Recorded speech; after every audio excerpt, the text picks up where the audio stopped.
Welcome. This is Glasgow Rangers Nation. I'm Owen James, and this is all your latest Rangers news. Guys, I think one of the things that came across from Saturday's game against Dundee when Dujon Sterling was hooked at half-time, there was a great deal of surprise with obviously the resting of Mohamed Diamande that Nicolas Raskin was not given the start. Raskin was a player who, when he came into the club, came in with a great deal of hype surrounding him. A lot of people talking him up, talking up his abilities, talking up his talent, stating, what a fantastic player he was. Roberto Martinez, the then Belgian manager, spoke of him in very high terms, and apparently clubs across Europe had been checking Raskin out. Clubs in Germany, clubs in Italy, clubs all over the place. So look, this is the situation. It's an interesting one that Raskin, when he started, certainly arranged that second half of the season under Beale, in Michael Beale's first part season after the sacking of Gio, Raskin did play very well. But it's fair to say that injury has held him back, and coming back from those injuries, he's never been the same player, really, as he has been previously. So, look, at the end of the day, where are we going with Nicholas Raskin? Does the player have a future? Does the player have a part to play for Rangers?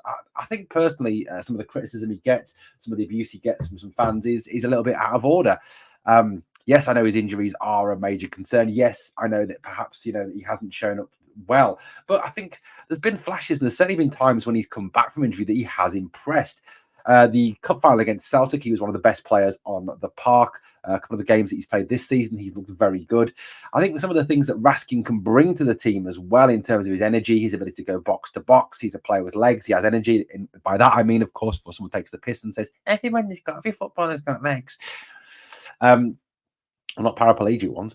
Anyway, he has legs to go box to box. He's got speed. He's got the ability to run. And one of the things the Rangers midfield has really lacked over seasons past is been that, like, those legs, that speed, that ability to get around the park. Raskin certainly has that ability to get around the park.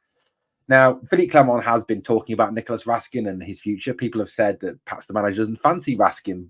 I don't think that's true. He has included him in the squad. He is keeping him in and around the squad, and we've seen, he's brought him on as well.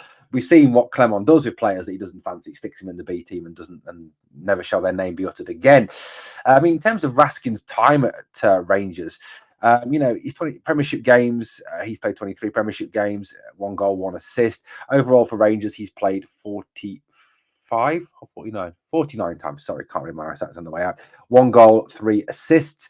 Certainly a career that's been broken up. His CV is pretty good. Europa League football, Champions League qualifiers, Europa League qualifying. He's played in a number of those top European competitions. This is a player with experience, and that's again something that this Rangers team are lacking. Like I said, one of the things that does hold Nicholas back, and we'll get to what Phillipe Clement's had to say in a moment, is his injuries. This is his injury history. This is his injury history. Interesting is they've gone down as unknown injuries. The club aren't very forthcoming often with what is wrong with Raskin. It should be obviously it's ankle injuries, the injury he got against Ajax for that awful tackle.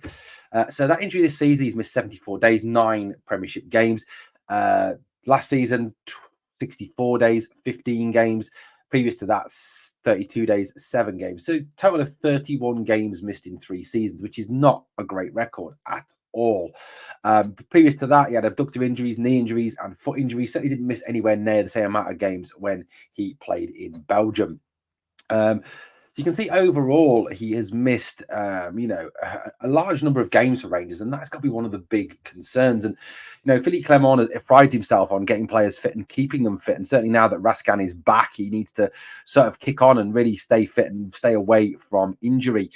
Some of his injuries, yes, have not entirely been his fault. The tackle against Ajax, where the guy comes in from behind, is certainly not Raskin's fault. You can't attribute that to him being injury prone. That's just a really bad tackle that I think, had it not been a pre-season friendly, would have resulted in a red card. So look, it is what it is with Raskin. His injuries are there, but I think he's still a young player. He's still a player who can develop, get stronger. He's still a player who can, I think, get away from that past injury history. So what has Phillipe Clement had to say about Nicholas Raskin? He says, I hope we have a really big one, as in the season. Nico has a lot of quality, and he has a lot of competition also with a good player like Connor Barron. So it's going to be interesting with the two of them. So it's clear that Clement sees Raskin has been very similar to Barron rather than similar to Diomande, which is an interesting one. I would put him closer to Diomande than to Barron.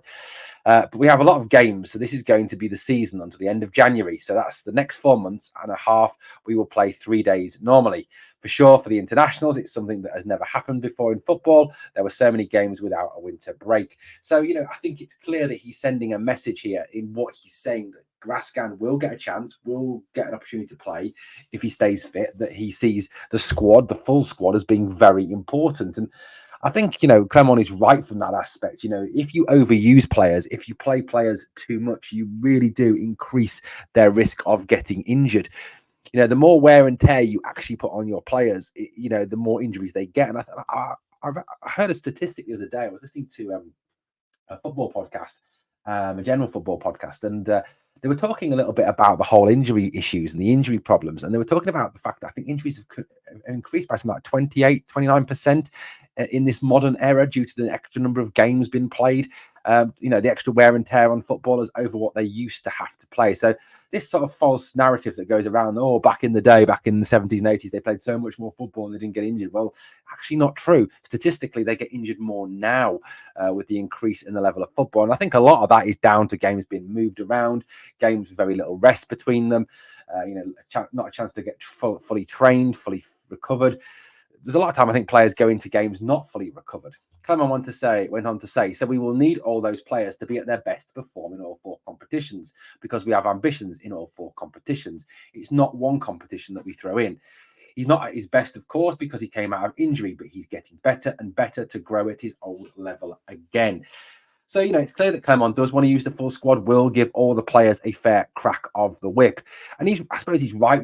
Match sharpness takes time.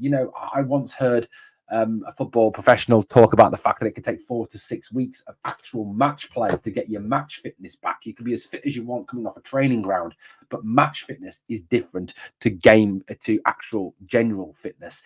And I think Raskin is certainly someone who does need those minutes to get those minutes back in his legs. And it's now down to Clement to give him that time. And I think that's one of the things that Clement perhaps has let himself down a little bit on when he's talked about this, but not always followed through with things, as he did with the young players when he's talked about, using the youth, and he hasn't really. McKinnon's appearances have been few and far between. Fraser's have. We haven't seen Zach Lovelace. We haven't seen Bailey Rice, which is a massive disappointment. We have seen McCausland, but he has to follow through on this now. He has to give Raskin the minutes. He has to give Raskin the chance to get himself fit again by actually giving him game time to play. And that will involve him starting some games, even if he only makes 45, 50 minutes, an hour of that game, still to get that match sharpness back in his legs. You can't talk about rotation and rotate if you're not getting all your players fully fit. And that is something that we do need to do. And look, I honestly believe that Raskin can play a big part as the season goes on. He's clearly a talented player. And no matter what you think of him, fitness-wise, his footballing ability, I don't think is in question.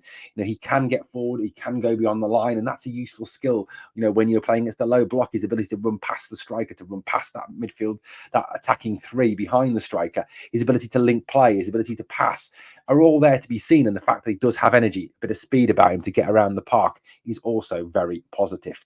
Well, guys, let me know what you think of Nicholas Raskin. Does he have an opportunity? Does he have a future at Rangers? Or do you want to see him dumped ASAP? Thank you for watching Glasgow Rangers Nation. As always, on the way out, if you can drop a comment, drop a like, sub to the video, sub to the channel, would be phenomenal. Thanks for watching Glasgow Rangers Nation. Remember always, we are the people.